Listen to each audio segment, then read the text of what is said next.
All right, what's up, everybody? Welcome back to another episode of the Jack Cast. Today, I'm here with UCLA forward and center Anthony Peoples Jr. How are you doing today? Good, man. Good. Appreciate you having me on. Of course. So, my first question for you is, when and where did you first realize that basketball could be more than, just a hobby, that, it might shape your life's path potentially? Man, I always liked basketball. Grew up a big Laker fan, um, a big Kobe Bryant fan. So from a young age, like I always wanted to play and I always wanted to, know, you know, play in college and stuff. So I've always kind of known, probably from like elementary age, that this is something I wanted to do. So yeah, Yeah. So I know that you've transferred like, what, 3 times now? yeah, So, three times. North Carolina Central, Lewis Clark State, now UCLA. hmm What's one thing, you learned about yourself through each move that you didn't expect?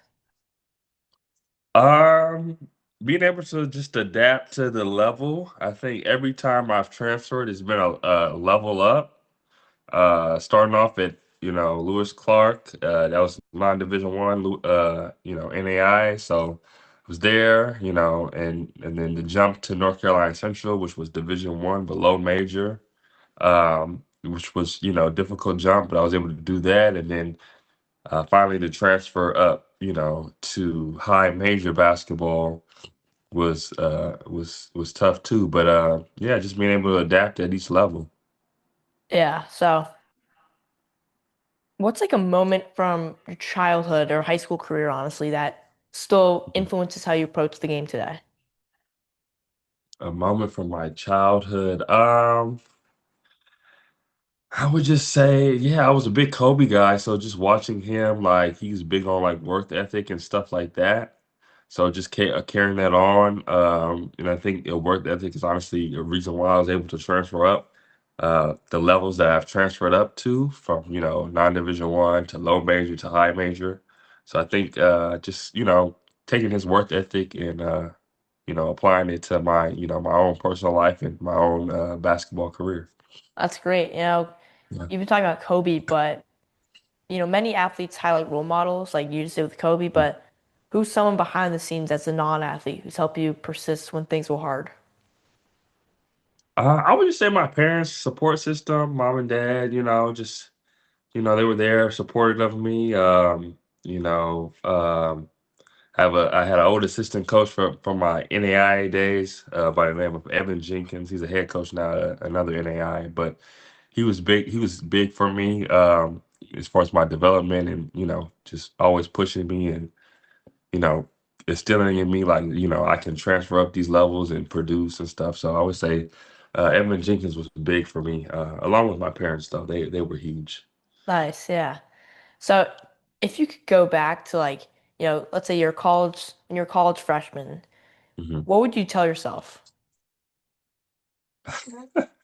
Man, to just be patient. I think when I was a freshman, I was so impatient. Like I wanted it now. Like I think it stemmed from high school, coming from high school, I played with a bunch of big time guys that end up going Division One and stuff like that. So I think for me, I was impatient. Like, I think I was the only guy that didn't go to Division One on that team. That I had Jared McCain, Colin Boswell, Donovan Dent, Yeah. Devin Williams, who we had last year. Like, so to be a part of that, like I was the only guy, or Freeney too, Eric Freeney, he was on that team as well. So I think just being a part of that, and I was the only guy that didn't go to Division One. Circumstances, injury, and all that. But I think just being patient, patience is key. So yeah, Yeah. So I know, you know, you grew up in Southern California, like me too. So, and yeah. you played high school ball at Centennial. What was Mhm. that experience like for you, for your basketball development? I think it was huge, man. I think I mean I'm a little biased, but I think high school basketball in California, I think is some of the best in the country. So I think and playing for Josh Giles, I think is very similar to playing for Mick Cronin. Like I think it's very similar. I think they're two hard-nosed coaches, but they get the best out of you and they really care about you. So I think playing out here prepared me for this level. I think it prepares you. I think it prepared me as a freshman as well because um, I think you just Giles and he's very intense, but I feel like there's like once you go through that, like it's not too many places like that. Even at the college level, even at the Yeah. lower level college level, like if you can go through that, you can go through anything. So I mean, people were saying when I transferred here, like how can you deal with the things they say about Cronin and all that. I'm like, look, I played for a high school coach that was very similar. Like Yeah. he's gonna get after you, but they care about you. So uh, I would just say, yeah, I think playing out here has been great. I mean, you won a state title, right? At Centennial. Yeah, I yeah, mean, my so that last means it year. all paid off, Yeah, right? yeah, yeah. What's like one moment from that run that still sticks with you? Man, I think that run it was that was a little bit different because it was the COVID year. Yeah. So this is 21. So yeah, this is the COVID year, and I want to say we didn't even go to school. Like we didn't even go back to school until like January. So I think our season started super late. Usually high school basketball starts October, November. Hmm. Season started super late. I want to say like February.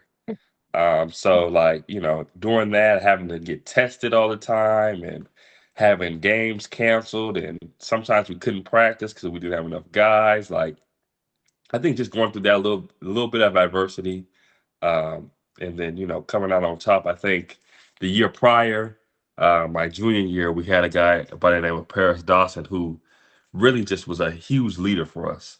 And I think that propelled us into that senior year with Jared and Kylan and Donnie and myself and Devin Williams, and another guy named Aaron McBride. So I just think just getting through that adversity of the COVID year was huge, and then winning it all at the end was pretty sweet. I mean, you've mentioned this, but you played with guys like Jared McCain, who's now, you know, having great success in the NBA with the Thunder. Former UCLA player, now FAU Hmm. player Devin Williams, and current, UCLA players who are your teammates this year, Freeney and Dent, they must have Hmm. prepared you a ton for college, right? So, Yeah, yeah, I would say yeah, I definitely. I mean, going against those guys every day, McCain, Boswell, Dent, Devin Williams, like I mean, that's as good as you get as far as a high school team. That stacked of a team. So I think it prepares you. And then I think going doing that prepared me to transfer up to Division 1. So you're playing Division 1 guys all the time in high school. So when you get to the lower levels, like it makes it a little bit easier to, you can prepare, yeah. you So get what I'm like saying. So speaking of, I know Donovan and Eric played with you too, but speaking of uh, those two, who you ended up playing with during your final run of college basketball, what were they mhm. like to you this season from the early stretch to, the final game versus UConn? Yeah, it was big. I mean, it was huge to play with those guys again. I know Donnie committed before me, and Free was already here. But when I was in a little bit of recruiting process, Free reached out and Donnie reached out. So it was that was another reason why I want to come. Obviously being back home, but to play with my guys one last time was huge. So I love. I mean, I loved every bit of it. Donovan did his next level. I mean, he's just next level. I mean, Yeah. he's so good, and Freeney's gonna be good. Like he had a good end of the year, and he's gonna have a really good season next year. So I think, yeah, I mean, I really enjoy playing with those guys one last time, and yeah. I mean, I know I watched some of the games live this year. Of course, Hmm. everyone else was on TV I watched, but I saw Donovan score 30 against USC, and Yeah, he's very good. So, yeah, you yeah, know, when you join UCLA, like uh-huh. it's a story program, so that brings Yeah. pressure for you, of course. Mhm. So, like, how did you navigate, all the expectations, this season? Yeah, I mean, yeah, UCLA brings a lot of pressure. I mean, obviously coming from the lower level, I want to say me and Jamar Brown were the only guys that I think weren't high major guys. Steve too, I guess, but Steve, that's kind of San Diego's a little mid to Yeah. high. But Me and Jamar Brown were low major guys, so I mean, I think it brought pressure for sure. But you just have to believe in your work, believe in what you do, and believe that you belong. Because if they're recruiting you, they think you can play. So I had to believe that as well. So, um, yeah, It's funny because, I earlier this year I interviewed Jamar before yeah, the season started, and he was talking all about, his Phoenix college days, yeah. saying like how it was tough during COVID, and then Yeah, I he's mean, yeah, these guys. I mean, some of the guys I tell them stories from my NAIA days, and they cannot believe it. Like, I mean, like we don't have a chartered plane. We don't have yeah, just unlimited food, and we're taking a bus 10 hours, different places, and our budget is little to nothing. And you know how it is at the lower yeah. levels. But yeah. So, It's funny because I also talked to Steve a few days ago. I ran into him at a mall, and he oh, was okay, yeah, talking about, San Diego, and that's not, that's D1, but like yeah. it's not like a UCLA kind of level there. So Yeah, I think some of the guys that have been high major that on the team, like they don't have an understanding of what it's like to be yeah, number one low major or non-division one. Like it's a grind, but because it's interesting because like Daly was what, a 4-star, yeah, Trent was 4, or yeah, and all these newer guys are, really high recruits. So yeah, and you're coming, an experienced veteran, yeah, and you had to work your way up.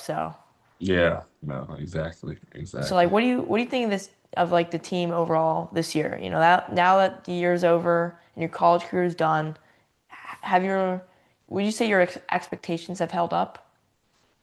Yeah, I mean, we had it was an up and down year. I think obviously at the end we had some injuries that I think if we have Tyler, you never know, different outcome. But it was a good year, man. I mean, we dropped a couple early. I think we were just trying to figure out how to gel. Yeah. New point guard. I think when y'all like Donovan did such a game changer, but like when you have a new point guard and a new coach, like they've got to gel, and I think it took a while to learn the system for everybody. But I feel like we started clicking at the right time, and we had made a push. I truly believe we probably would have won the Big Ten if Donnie and Tyler don't get hurt. We were Hmm. playing that well, and the momentum would have carried us into the tournament. I think with Tyler and if Donnie is 100% against UConn, I think we Yeah. had we it was a game, with 5 minutes left. So I think a couple injuries away from, making a push, Sweet 16, Elite Eight, you never know. So, but I was pleased with the season. Yeah, because I mean it was rough as a fan just watching all that, Yeah. go on with Bilodeau getting hurt and then Dent. Yeah. But Yeah. I'd say it was fun to watch for sure. I'll say that. Yeah. No, we had some big time games. I mean, at home against Purdue, at home Huge, against yeah. Illinois, at home against Nebraska. Like, I think we were 17-1 at home this year. So that was Really, big. really 18-0 because that Yeah. foul on Dent. I'm not gonna Yeah. lie, that Against that wasn't that Indiana. wasn't a foul. Yeah. Yeah. So, what do you think, like specifically against UConn? Like, was it tough to watch for you, or let's say you could change one thing about the game. What would it be? I agree with Coach Cronin. Like he said, we prepared heavily for Reed. The game prior, I Yeah. think he had 37 and 20 on Furman. I mean, he was just dominating. So we tried to really take away Reed, which we did a decent job on. I mean, I think he ended up with like 12 or 14, but I mean, it wasn't 30, 34. Yeah. But I mean, change a little bit. I think we would have guarded the wide down screen a little bit better. I think they were killing us on that wide down screen, and I feel like they was either getting the shot off the down screen or getting the dump off to the big or caravan off the wide down screen. So I think we probably would have changed that. But it was tough. Like the guys are banged up. We didn't practice too much that week. A lot of walkthroughs, a lot of film sessions. So yeah. I think, at the end, whether that was you or maybe it was Steve, but Mhm. at the end, one of you guys about Terrace Reed saying you know, you guys are gonna have to stop this guy, you know. He's I think Reed's a monster. I mean, he's all of 6'11", 250, 260, whatever he is. yeah. But yeah, I think we contained them good enough. I just think they killed us. Caravan off the wide down screen, and Mullins, I think they got it going late, and that's what got us. You know, I think another piece of it was that guy, I forget his name. He was like just injured and he like came back for that game. He like Oh, not Stewart, not Solo Ball. I his know you name, talk. yeah, His name is like I starts with a can't think of his J. name. Yeah, I don't know why it's passing my mind right now, but yeah, he came back. He Yeah, was I was yeah, surprised he was going off. I was like, dang, you know. yeah, But you know, UConn's a very good team. I saw, you know, their game against Duke yesterday. That was yeah, crazy. So yeah. So we'll see. yeah, you know, how did how would you say like the coaches overall, like I know Singleton's a former player in the league and Uh-huh. now UCLA. Who are the other coaches? Let's see. Darren. Yeah, Uh-huh. there's a lot of good coaches, you know, Westwood. So how do they Yeah, all I mean help we you? yeah, we've got a great staff. I mean, it starts from the top with Cronin, but Savino, our associate head, and then Nate Yogi, Yeah. Dave, Coach Palmer, Rob Palmer. Like they're all great. Like we have a great staff. I mean, they prepared us well. All those guys got the scouts and stuff, so they prepared us well. Dave Singleton, like player development, and then Dave Andrews is like our strength coach. But yeah, we had a great staff. Like they prepared us well. They kept us, Dave Andrews kept us fresh all year, being our strength coach, and yeah, we had a really good staff. How are the student managers like, you know? I know a few of them. Yeah, Yeah, Jordan no, I Jordan went love to our my managers. school, so Yeah, I love our managers. Max Kim is my guy. I mean, that's really my guy. Jalen Jordan, DJ, Aaron, BMK. Like they're all great guys. We love being around them. They're a huge help to our program. They help us so much. Joey P, Joe Passanak. Um, yeah, I mean they're huge for us. They provide. They're the unsung heroes. They help us so much. yeah. I mean, they're even on our scout teams, some of them, and they travel with us. So, yeah. Because I got to sit courtside out the first game of the year, and I Uh-huh. saw like the work that these guys had to Yeah. do. You know, it's not like Yeah. that they just mess around. Oh no, They're I mean, they're they working. are in pressure situations. Yeah, Yeah. Yeah. but you've lived and played like all over the country. I know hmm Idaho, North hmm Carolina, now back home in California. You also went hmm to the Masters, right? Yeah, I did that for a year too. Yeah. Yeah. Yeah. So, what's been the best and hardest part about constantly adapting to new places? I would say you get to a place and I wouldn't say you get comfortable, but you build relationships. So having to up and leave every year after you built a solid relationship with somebody, I think each place I've gone, like I've had a really good relationship with the staff or the strength coach or just people on campus. So I think, going from the Masters to Lewis Clark, just guys there, and then going to North Carolina Central, guys there. You just build relationships with people. I think the hardest part is up and leaving them, and then but um, it's all part of the journey. Do you plan on continuing, your career in basketball? Whether that's the NBA, G League, NBA Europe. I know that's starting in a couple years. You could also play in the Euro League. Was Mhm. this your final chapter? Well, I'm trying to right now get a waiver from the NCAA to return another year to in Westwood to UCLA. So hopefully that gets granted. I'm excited for that. If I can come back, that'd be huge. I did not So know that. Oh, shoot. yeah, yeah, yeah. So I'm trying to get that done. So that'll be big time if I can get that done. We'll know here in a couple of weeks, but if I can, I definitely will be back in Westwood. But So, like, let's say if you don't get it, uh-huh. Yeah. I'll try to pursue an overseas career. I mean, it'll be tough coming off this year, but yeah, I'm really banking on they've got some high hopes that I can get that waiver. So Yeah. that'll be huge. That'll be That huge. would be that Yeah, would be that'll fun to be watch huge. you for another year. Yeah. Yeah, that'll be fun. So. But yeah, now reminiscing about your time at UCLA, whether this was Mhm, your last year or second to last year, who would mhm, you say was your closest, or honestly, if you want to say it, best and mhm. favorite teammate? Uh, I mean, I love all my guys. You know, obviously the relationship with Donnie and Free is I've been knowing them for 10 plus years. I'll Yeah. probably say Donnie.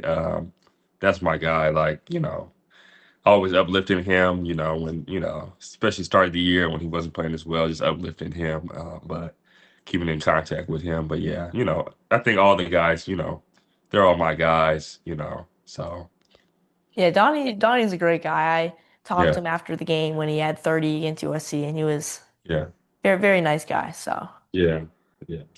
but yeah, so I got some fun questions for you. So, Okay. you're listed at about 6'9", 230. Am I Mhm. right? Yeah, yeah. Were you always, that tall or that strong and big? Um, so I want to say I hit a growth spurt probably like sophomore year in high school. I think I came into high school maybe like 6'1" or 6'2". Dang. So when I got to sophomore year, I think I after that summer I was like probably like 6'6" or six Wow, seven, that's and then I crazy. grew a little bit more like between that and my senior year. Some people say I've grown in college. I don't think so, but I'm Yeah. probably 6'9", no shoes. It's crazy Uh, because like when I saw Jamerson a few days ago, he was so tall. oh And he's yeah, what, Steve's like big. he's what, 6'10"? Yeah, he's about 6'10". Yeah, Steve's That's tall. Steve's yeah. real tall. It's crazy to see like all these basketball players and like how tall that they really are. It's Yeah, wild, yeah. yeah. But yeah, if you could play any other sport besides basketball, what would it be? Man, what would I do? Maybe I try. I don't know, man. Maybe I try baseball. I don't know. I always like I like uh yeah, maybe I try baseball. See if I can hit the ball. I think it'd be difficult, but give it a try. I mean, like a 6'9" guy Yeah, trying I to hit mean Eric against, Judd. yeah, against Paul Skeens. Yeah. Yeah. Are you a Dodgers fan or? So yeah, big Dodgers fan. Lakers, Yeah. Dodgers. Yeah, big Lakers and Dodgers fan. Are you a Rams fan too or? I am not. I'm a Saints fan. I don't know why. Oh, I, really? I don't know why, but I'm just a Saints fan. Yeah, but big. I grew up big Lakers, Dodgers, UCLA fan. So it's like full circle to be back, at Yeah. UCLA. So What are some of your hobbies like outside of basketball? I really just like I don't really do much. Man, I like hanging out with my family, going out to eat and stuff, the beach, hanging out with my girlfriend. Yeah, I'm pretty low key. I don't really like to do much. Yeah. Yeah. I mean, you seem like a chill guy, so Yeah. yeah. Yeah. If you could steal one ability from any NBA pro player, past or present, like Mhm. Kyrie's handle, Steph's shooting, even like Wemby's height, but like keep in mind your side and skill set. What would it be? Man, give me KD's versatility. Like, I mean, KD can do it all. I mean, if you give me Yeah. KD's versatility, I got a shot. Like, being able to handle, dribble at his size, pass, his IQ. Like, yeah, his versatility for sure. I mean, you're already like about wait, let's say he's probably 6'10". He's probably Yeah. lying. Yeah. So, Yeah. yeah. So, I Yeah. know Eric Bieniemy, your mother's cousin. Yes, yes, that is, yeah. It's crazy that UCLA found that out. That was that's my second cousin, and he was our OC here last year, and now he's back with Kansas City Back now. with Kansas City, yeah. Yeah, he was back. He was with Chicago this last year, so now he's back in Kansas City trying to He's a make it he's all a right. former player too, and he now coaches with Andy Reid on the Chiefs. But Yeah. what has he taught you, and like, has he been someone who you've always like looked up to? Yeah, I mean, like, yeah, he's my older cousin. He's been in pro sports and college sports for 2 decades. So, calling him on advice. I remember when I committed here, calling him and asking him where I should live at, apartments. um, but yeah, just asking him advice on the school, and he was saying this is a big time opportunity. So yeah, he's been influential for sure. Do you live with any other players or? No, I live by myself for the most part. Everybody lives by themselves. Steve and Yeah, Trent, I think they're the only ones, but yeah, for the most part, everybody lives solo. yeah, because yeah. So let's see. Oh, do you have any nicknames? Everybody just calls me AP. I mean, they've been calling me that since I think Giles started calling me that when I was a freshman in high school, so it stuck. Carmen calls me that. I mean, yeah, everybody What calls about me AP. APJ? Or because I mean, that's Eric Eric goes by E-Day, but he could be yeah, EDJ. You could be APJ. APJ. Yeah. Yeah, that's possible. That's a possibility. Yeah. What about like the people's man? The people's man. That's another. That's fine too. Yeah, yeah. Yeah. All right, so one of my last questions for you is Uh, who's been the toughest player you've ever had to guard? man, I mean, some of my teammates this year, Tyler Bilodeau's a tough cover. But in a game, I would probably say when I was at Lewis Clark State, we played we played Gonzaga actually in an exhibition game, which was crazy. Oh, And I had to guard the big EK. He's tough. He's a tough cover. Like, he's yeah, strong, physical. Uh, yeah, I would say definitely him. But on my team, I mean, having to switch on to Donovan Denton is tough. He's super fast. yeah. Ty- Tyler Bilodeau can shoot it and post it. Like, he's a tough cover as well. Did you play EK in Gonzaga this year too, or Yeah, we played EK this year too. And then when I was at Lewis Clark, we played Arizona. We played Arizona as well. And I want to say, yeah, Balo was on the team. So Balo, yeah, that was a tough cover too. Omar Balo. Yeah, yeah? yeah. Um, let's see. Oh, you've changed your jersey number a few times. You wore number 4, what, I think 15 and now 23. Like, Mhm. does each number mean something, different to you or Um, yeah, four. When I went to four, I wore four at Masters and at LC. The first year at LC, I think I wore 15. Um, I didn't like 15. I had to get rid of that. So I went back really? to four. Four was from AAU. I wore four in AAU. So I just wanted, I don't know, something from that. So I wore that at LC and Masters, and then went to North Carolina and switched to 24 because I think four wasn't available. So I was like, let me go 24 because I like code. And then I wanted something completely different this year. So I was like, oh, let's go 23. So um, if I get my extra year, maybe I'll go back to 24 or Jamar Brown's leaving. So maybe I can go four. We'll see. Yeah. Like, did you like, how does it work with like the numbers? Because Jamar won 4, he got 4. Mhm. How does that all work? Um, yeah, I mean, they give you a list when you commit. Like, I was the last guy to commit, so I mean, we didn't have that many numbers left. There are some options though. But I was like, Nate Georgeton sent me a list of numbers that were available. I was like, oh, okay, I like 23. So, and I wanted to change a little bit. And I think Yeah. Steve had chose 24 this year, so I was like, 24, yeah, I'll go yeah. 23. Yeah. Um, let's see what else. What would you say is like one game of performance that you remember? Like, what was like the best performance you ever had in basketball? In my college career, man.